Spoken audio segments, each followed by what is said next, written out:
Bernard Derry, kinalak noong January 17, 1962. Inuwan siya ni Lord at the age of 63. Kasama niyang naiwan si Ma'am Nida, na anak, si Sir Jonar,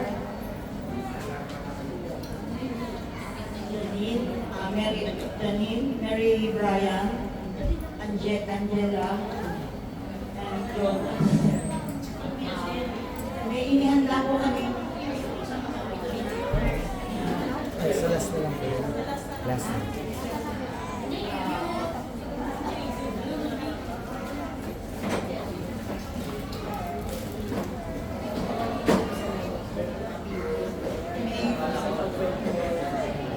Pwede po nung namin tawagan yung mga sasalita during the happy moments na nakasama nila si Sir Bernard. Tawagin muna natin yung mga pinsan tulad ni Sir Armando.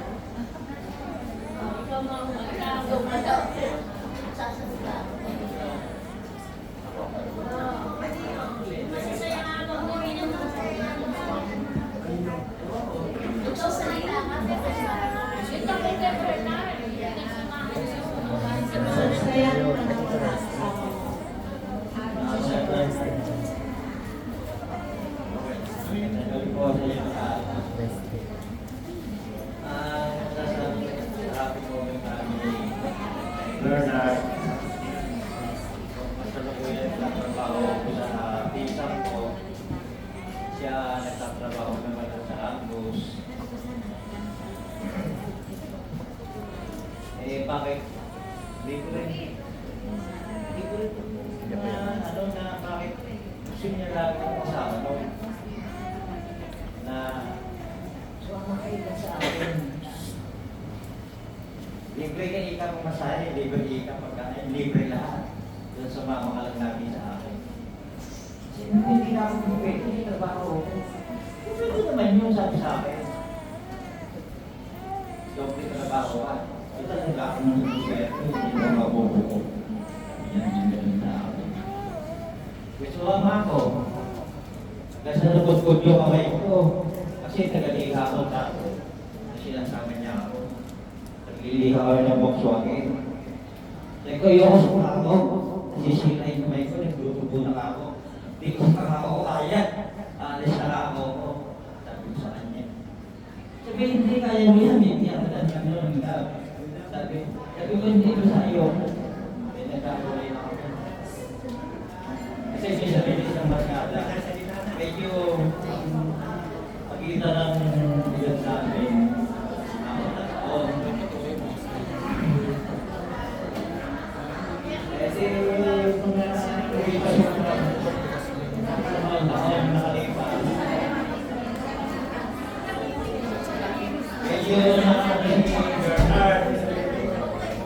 Siguro sobrang talaga na loob ng Bernard niya. Tumasang kulay niya sa buhay. Napasok siya sa minsan naman. Minsan kasal. Kung kanya ng minsan, nagtatrabaho naman ako sa minsan. Sabi mo na ito trabaho kayo, sumunod ka sa akin. Sabi niya, libre ka lang, libre ka sa akin, libre pagkain, nasa counter ka lang. Nag-serve ka lang, ka ng yung mga kalit. Sabi niya sa akin, sabi ko, ako ikaw mabukay ko ito. Sabi ko, hindi mo bigyan ka ito sa pera. Nasaan yung mga ko? Nasa, tinitilibo ng pera. Nasa,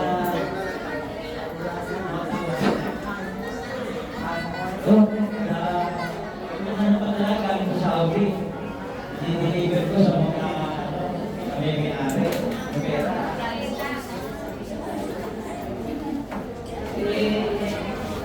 Sabi ko na, nakakabuli ko ako. Sabi ko na, hindi na ng pera. Sabi ko na, dinideliver ko ako. Kami na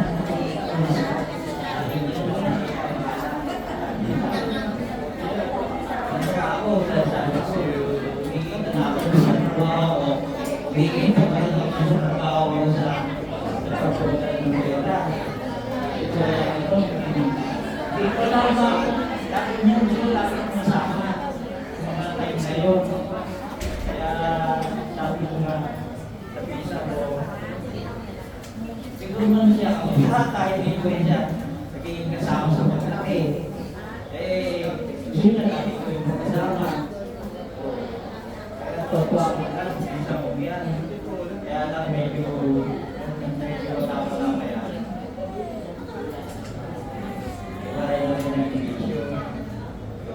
Hanggang sa doon sa papawan ng mga ito, matayo sa mga bata. Parang hindi man niya ito siya ay nakita na naman Panginoong agad at tapos ito ng isang napipagay. Eh, yun lang naman sasabi ko, experience ko dito sa pinang ko. Sobrang bait niya. Siguro lang, bakit sobrang bait sa akin natin yan? Hindi ko naman sinabi. O isama ko ko ron, sa tumuho sa ganyan. Kasi siya lang natutupo sa akin. Ako yung sinasabi. Yun lang masasabi ko sa mga happy moment namin ni Bernard. Kaya Bernard, alam mo kung nasa mapupunta. Sa buhay na walang hanggan. Ay, Bernard. Alam mo. Ang gawin ko sa inyo lahat.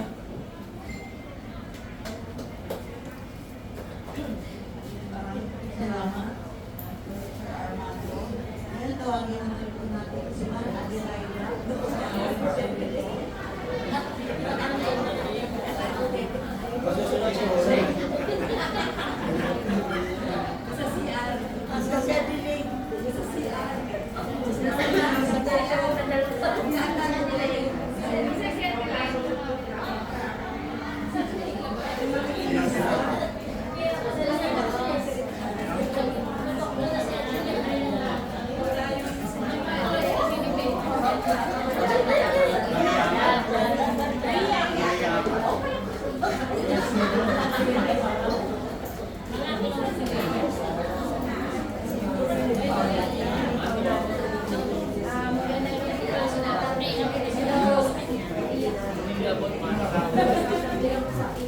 Lakasan mo.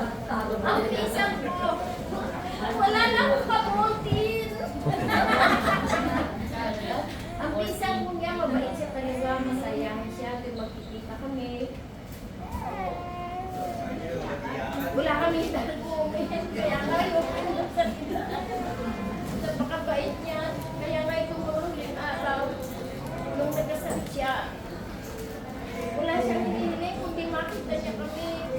Hindi ko alam yun ang malawin namin pagkikita. Mabait niya, mapagmahal, masaya. Wala ako sasabi. Minsan, sana masaya ka na kung hindi ka mahal.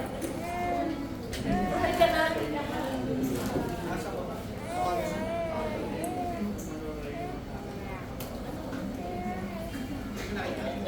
Ngayon po tawagin natin si Ma'am Elisa. Mabait niya talaga.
Padalagin ko siya. Tsaka nakita niya ito sa magaling. Kakamusta ko po. Kaya nakikuli, magkakaroon siya ng pangalaman. birthday kami ngayon yung mga kaswera. Pero may sabi ko, kaya lang po, nararamdaman ko na siya. Pero kaya naisipan ko namin dalawin siya tanongin. Tinutahan ko siya sa bahay. Nanggulat ko ako na nakita siya. Kasi pati balay, may palagayan niya sa nakita niya. Pero nagsasalita pa siya siya niya. Kaya sabi niya, oh, ikaw kamusta ka? Kasi kung tatlong po kami niya sa pagkikisa, yung kapatid ko na si Emily, meron nagkasakit din po sa colon cancer. Siya rin po nga rin. At ako po naman nagkaroon ako ng sakit ng breast cancer. Naulog po ako ng chemo, sunod po si Emily. Tapos noon, alam ko, siya naman. Pero sa pagkakala na, siguro akala niya, bumalik na siya, ayun, hindi ko inisip na nung makikita ko yung tsura yun, gano'n siya. Kaya nung nakita ko na hindi na siya sa bahay, ibang nagpapayat na siya, sinabihan ko ng ibang isang ko na siguro ako kailangan yung dalawang si Bern kasi hindi rin naman niya na gano'n na sa kanya. Alam na naman yung sakit siya. Siguro ako nag-aantay lang siya ng dalaw niyo. Sabi na ko, kaya nakasama naman niya na sinawin. Sabi nga dalawang ko ako, hindi dalaw siya. Nagpakita siya. Tapos, kumain siya. Dahil kung kain. At nakita ko masaya siya.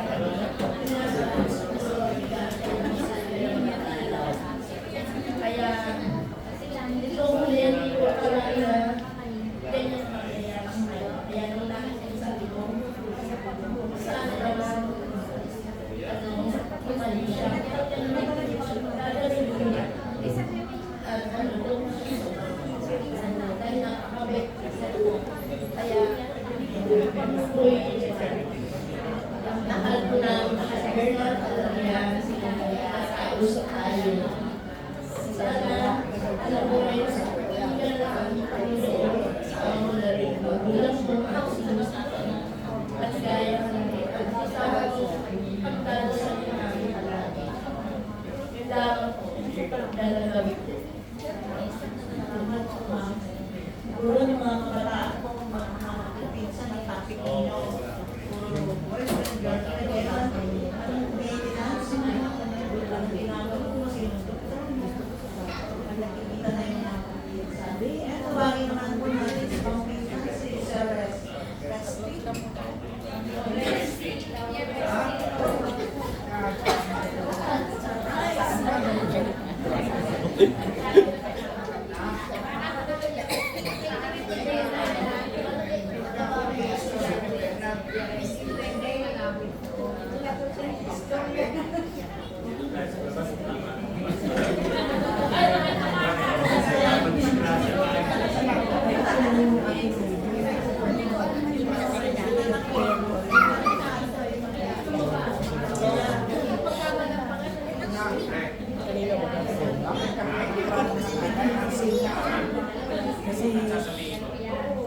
Kasama kami lagi sa Pinaw.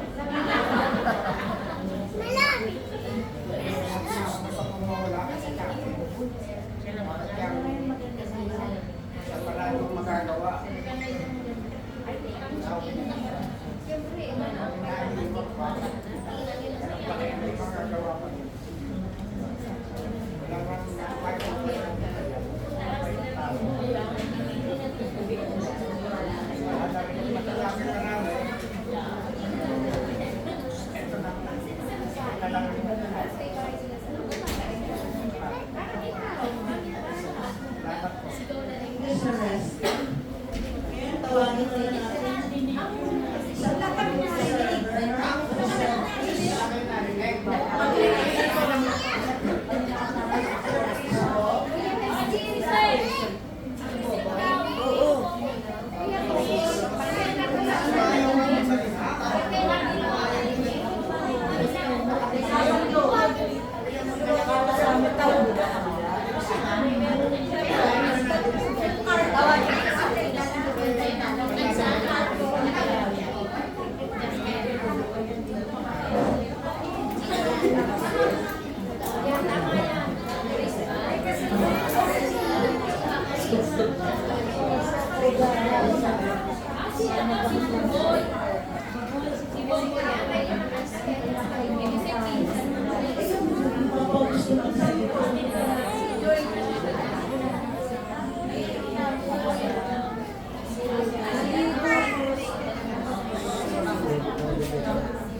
salamat sa mga paggabay mo sa amin. Sa mga anak mo. Sana masaya ka na. Sama nung nanay at tatay, mga akin. Ilang. Salamat. Yes, sir. Ngayon, makapunta naman po tayo sa apat na anak. Tawagin lang po natin si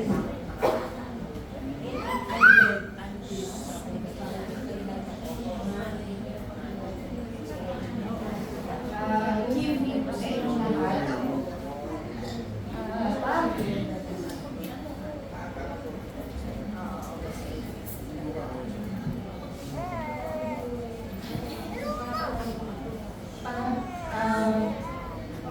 Ngayon, buong mga tao na lahat ng tao na nandito, makarinig ng lahat ng papuri po sa iyo pa.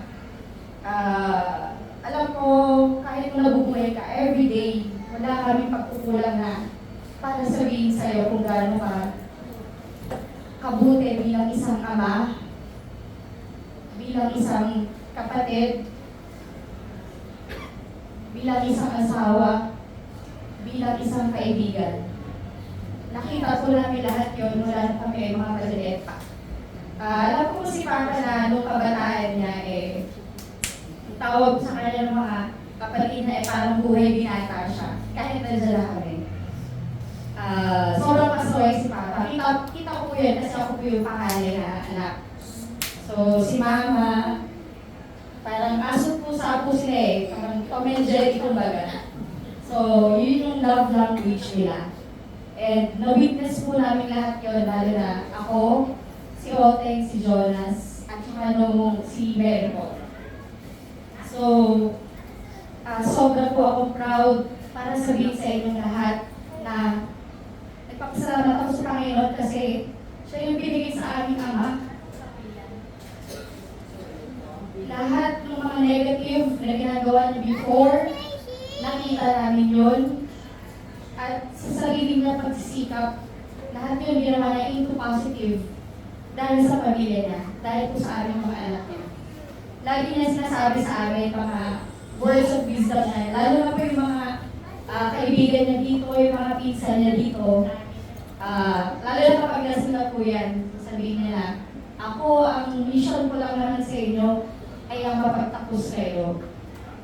So alam ko po na si Papa masaya po siya kasi mission accomplished na siya The time na na-diagnose po siya ng stage 4 cancer is yung time nag-graduate na po yung bunso namin kapatid.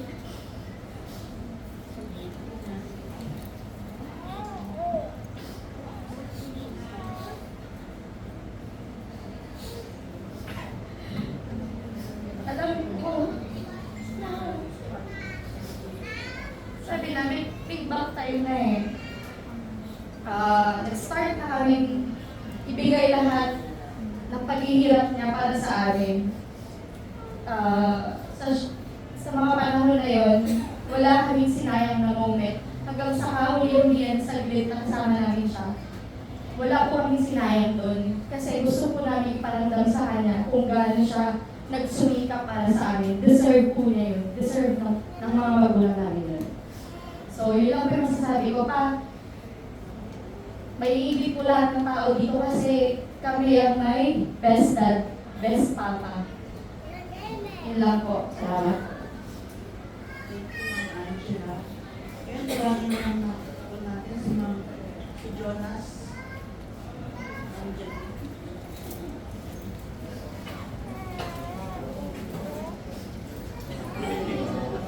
Po si Jonas, saka po na si Ferno. Si Papa po, idol ko po kasi marami akong natutunan sa kanya kaya yung kabataan niya, halos lahat ng bisyo na subukan niya, halos lahat ng tao napakasamahan niya. Nung nagkasakit siya, ako kasama niya. Simula nung ma-diagnose siya ng cancer. Matindi laban namin, tusok sa kanya. Minsan gusto ko ako na lang tusukan, huwag na lang tutukin.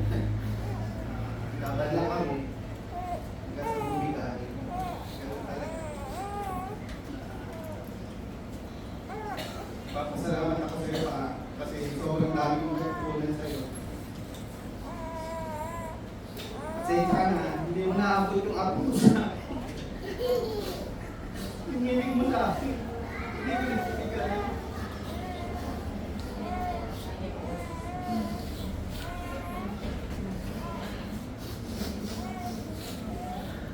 Kaming mga anak, patapos na unti-unti namin binabalik sa kanilang mga anak, magulang. Kaso bitin kumuha kasi. Kaso wala naman kami magagawa. Hindi ko lang sasabihin. Salamat po sa lahat ng mga namin.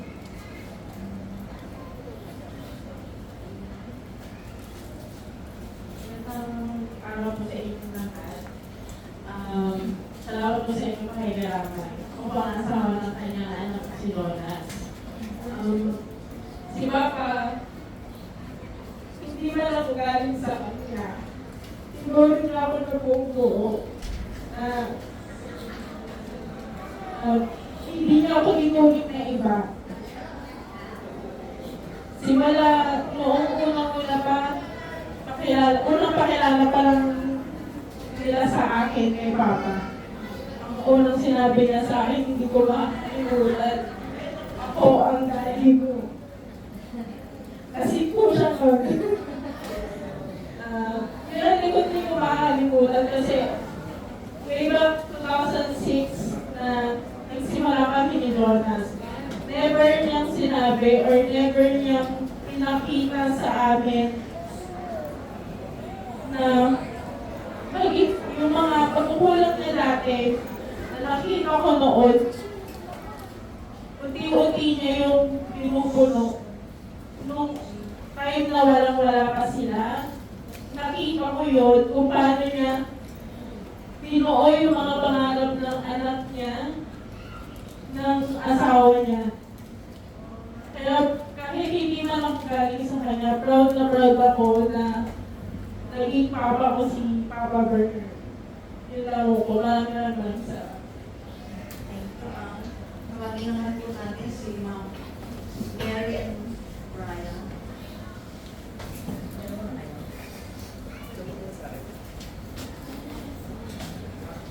Hello po, ako po si Brian, boyfriend po ni Mel.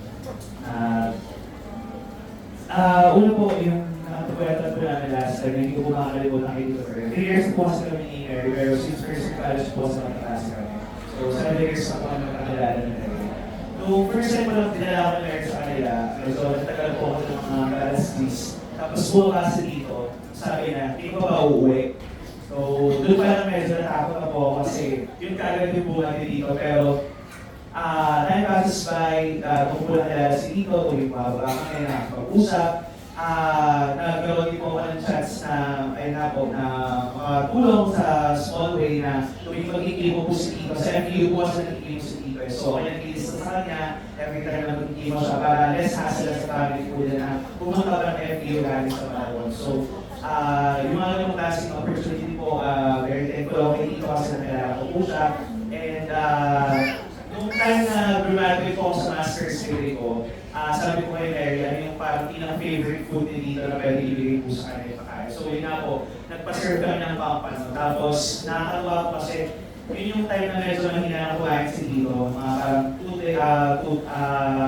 na lang po. Pero nung time na yun, nakakain ko po siya ng favorite niyang pampano. Saka nag-order ko po siya ng extra iced tea na walang gaya. Kaya nakakatawa po nung time na yun. Tapos bago po siya umakyat, doon sa sasakyan, sabi po niya, Ryan, congratulations. Hindi ako magsasawa sa'yo may congrats ka. Tapos, yun, very na-touch po ako dito kasi lahat naman po ng journey namin, very college hanggang sa ngayon po ay lagi siya nakasubaybay, lagi po siya nakatabi. Kaya dito, yung rest in peace po dito, and mahal na mahal po, promise, and mahal na mahal po.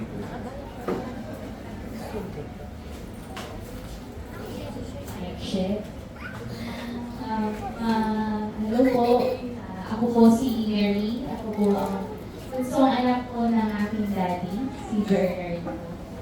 Kung napapansin ko po, hindi na po ako masyadong umiiyak. Tapos, nagkaroon din po ako ng question back na daw hindi nga po ako umiiyak. Siguro po, pumapasok po sa isip ko kasi up until the last day po ng aking papa, which is yung Monday lang. Alam ko po na every week po ng araw, nakasama po namin ng papa. Every week po nun, masaya po kami. Na kahit na yung huling araw po na yun, na hindi na po siya nakakapagsalita, pinaramdam niya po sa amin kung gaano po kami importante sa kanya. Na kahit na nahihirapan po siya, hindi na nakakapagsalita, alam po namin sa kanya na binabanggit niya po na mahal niya po kami. Sabi nga po nila, daddy's girl daw po ako. At ako daw po ang pinakaswerte sa aming lahat. Dahil bunso ako. And I guess tama po yun. Kasi po sa 23 years po, nakasama ko po siya. Buong buhay ko po, never once po, naparamdam niya sa akin ang hindi tunay na pagmamahal. Kasi po, buong buhay ko po, lahat po yun, kahit na mahirap, kahit na baro-baro pa rin po ang bahay namin, mayaman po ang pagmamahal na binibigay ni Papa. Ang hirap po kasi, ang mga paborito ko pagkain, siya lang po makakapagpili. Hindi ko po alam kung sa mga susunod na araw, masarap pa rin po yung mga pagkain na kakainin namin. Hindi ko po alam kung ang pagtulog po sa gabi ay masarap pa din. Dahil wala na siya. Kung ang pag-isip po sa umaga ay maliwanag, hindi ko po alam kung gano'n pa rin po.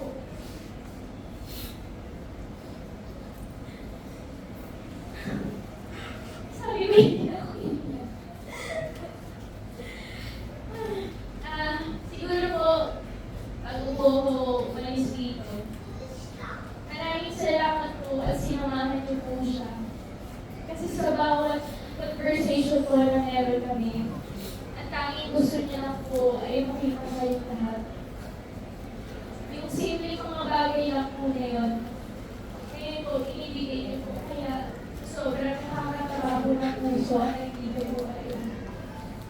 Hindi niyo po hinayaan na sa mga panahon na to, mag-isa siya. Kasi yun po yung mga hirap na hirap siyang isipin. At humingi po siya ng pasensya kasi feeling po dinadamay niya ito dahil na hindi naman po talaga gusto. Ayun po, muli po maraming salamat po kasi dito po kayo, hindi niyo po pinaramdam sa kanya na mag-isa siya. At kahit na umalis po siya, dito po kayo para alalahanin po ang buhay na binigay niya po sa akin.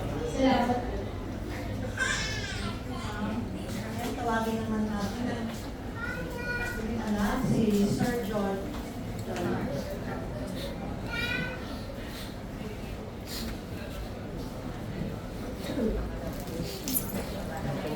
Magandang po. Ito yung pangalawang anak ni Papa. Hindi ba kung alam mo yung sasabihin? Kasi si Papa, mahal po ang Papa. Sobra. Kasi yung buhay ko. Si Mama, mga kapatid ko. Pero kung nagreklaman mo sa kanila, alam mo naman, kasi nag-aaral kami.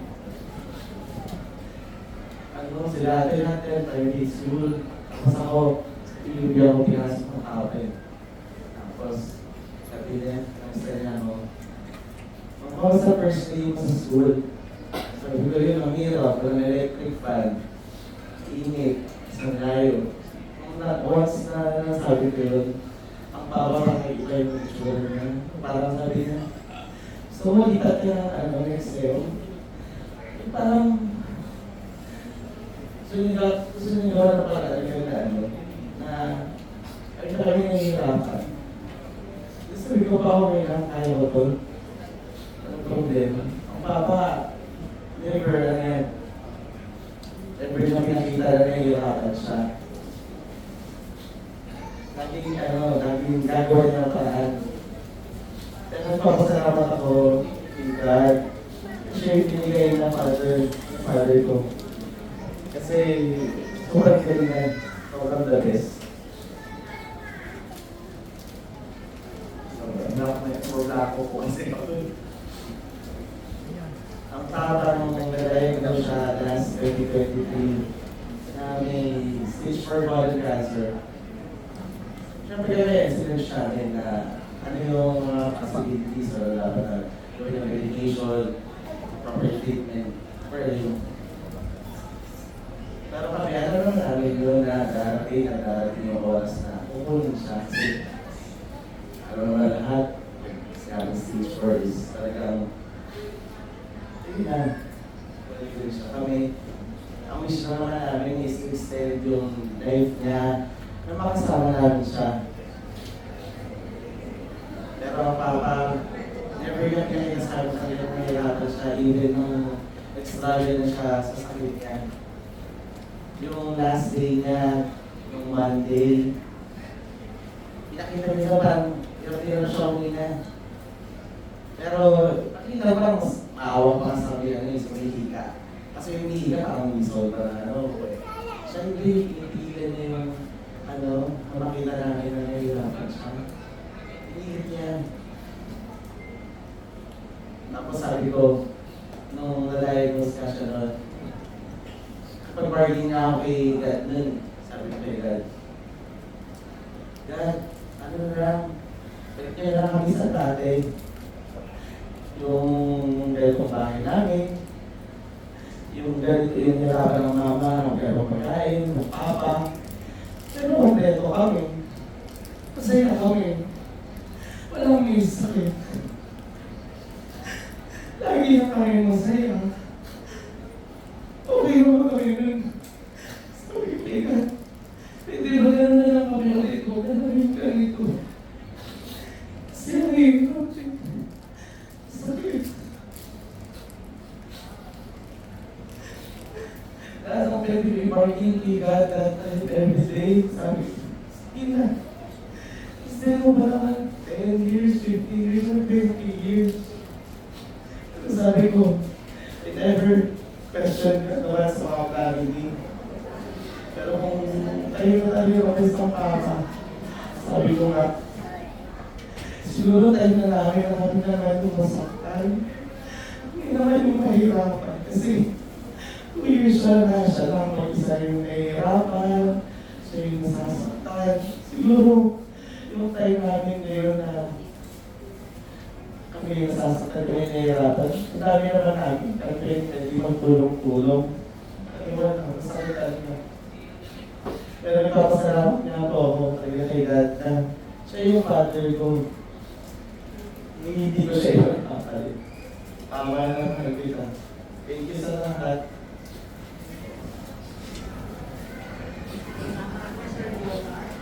Napakinggan natin ang 4 na anak. Siguro, magkakaroon natin ang pagmamahal ni Allah. Nakakaingin. Sir, maraming nagmamahal. Sana makakaroon. Ngayon, ang muli na rin natin tatawagin. Siyempre, ang Laura, Sir.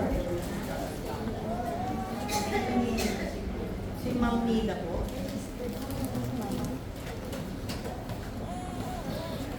Tapos kay Kendra, si Paolo, Green, para Esther. Ay, tatlong roses, ibig sabihin, I love you. Buhay si Sir. Ibigay niyo na.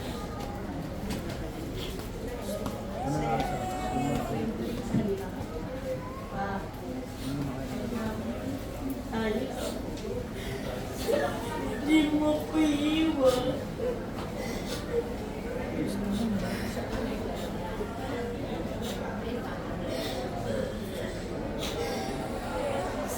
Sinabi mo agad, bakit di puro kabiling ginawa mo sa akin? Sinabi mo lahat sa anak mo.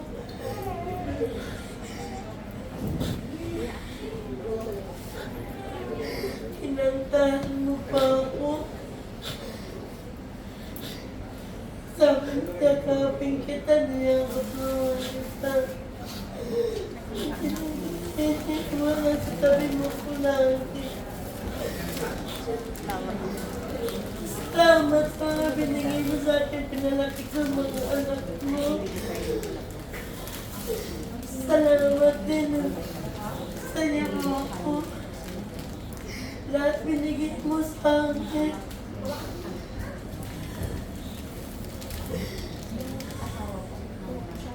Yung mga gamot ko, iniyak mo pa sa mga anak mo. Alam mo, tamad ako ng gamot. Lahat ng paalala.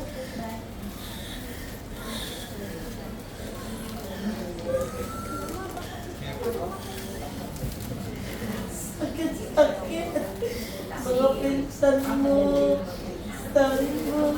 Alam mo, pag lumapit ako sa kanila, hindi nila ako pababayaan, hindi ako malulungkot.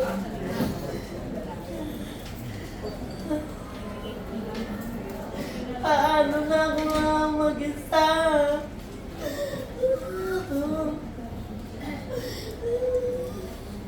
Sinabi mo sa'yo, ako na mauna pagka na.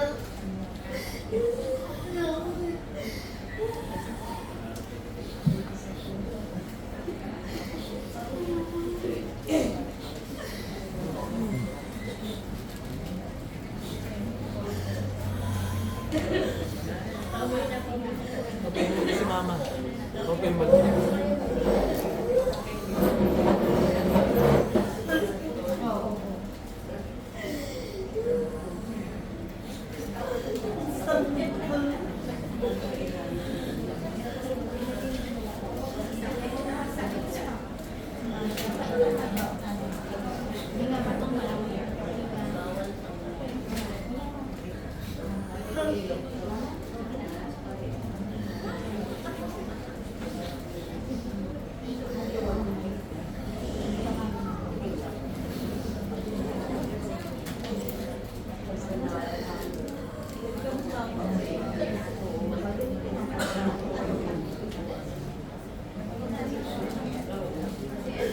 I love you, Pa.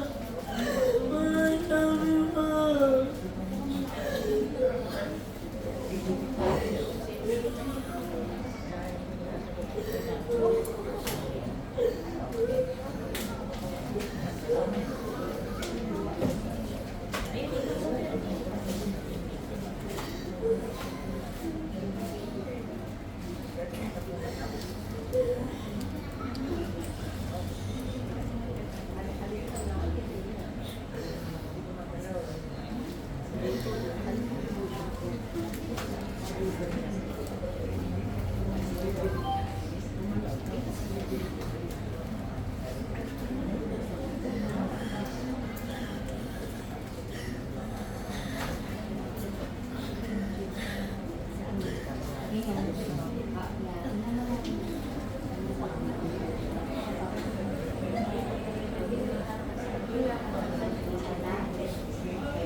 Lahat tayo, ito pa rin ha.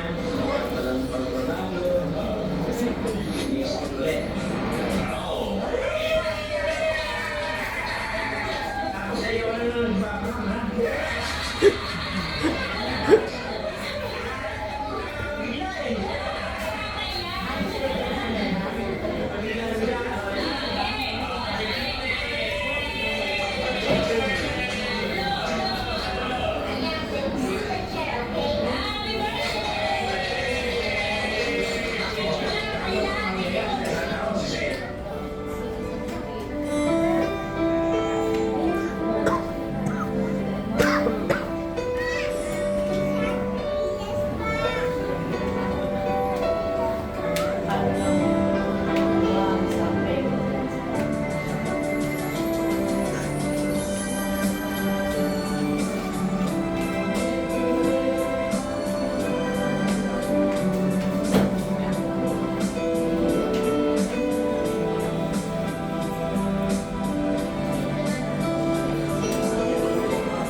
Magandang araw po. Ako po si Bernard Derry. Maraming salamat po.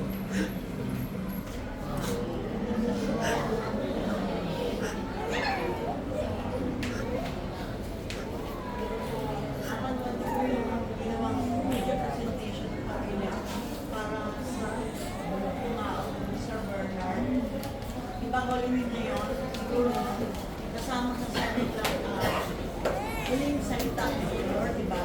You will be with me in paradise. At least, nandun na po. Wala na siyang pain, kasama na siya ni Lord. At si Lord nga, mas maraming hirap ang dinaanan. Santo, kasi na lang tayo kasama sa kapayapaan. Ngayon, tawag natin para sa Espiritu Bukas sa gaganapin ang maraming oras tayo aalisin para sa iyo. Bali, tomorrow po, ang release po ng Papa is 3 p.m. po sa may Valenzuela Memorial Park. 3 p.m. po alis po.